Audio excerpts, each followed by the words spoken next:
This is the instructional video for the motorcycle crate.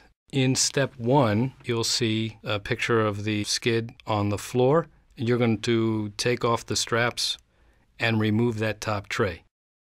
Step 2, you're going to remove all the parts that you see, which is the pad, the blocking, and the strapping and the inflatables. Step 3 is to center the bike on the skid.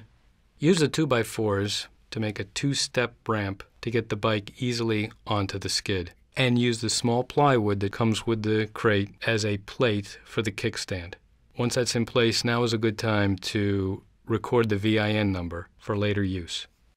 Step 4 is to place your strapping conveniently around the front and back, and then strap lightly the motorcycle on the kickstand side first.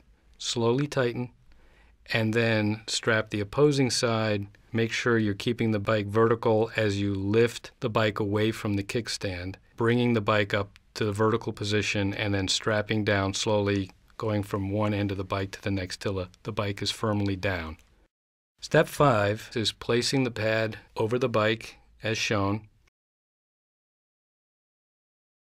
Step 6 is taking the 2x4 blocks and putting them around the wheels and screwing them down. These blocks are heat treated as well as the skid, so this crate is good for worldwide transport. On the left side of the screen you'll see a diagram of what the sidewalls look like. This is called our J-crate design. You'll notice that there is a short flap, and that always goes to the outside. You'll also notice, if you look at the sidewalls, that there is a heavy fiberboard exterior. That always goes to the outside of the crate. You'll also notice that the short flap does not have the fiberboard. In step 7, once you have the sidewalls in place, you have two options. You can place the inflatable bags from the top,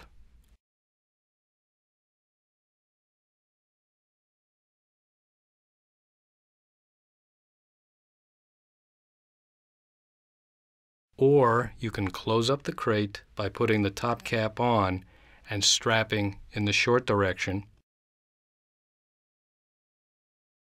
and loading the bags from the back of the bike.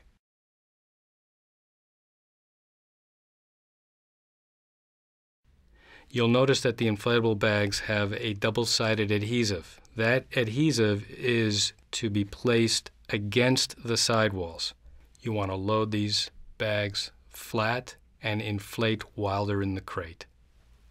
Step 8 is to take a picture of the bike from the back to show that it has been properly packed, and now take the VIN number and write it on the large door. Close the door again with a short flap on the outside. This is the flap that does not have the fiberboard, and strap at least once in the long direction. Your bike is now ready to ship.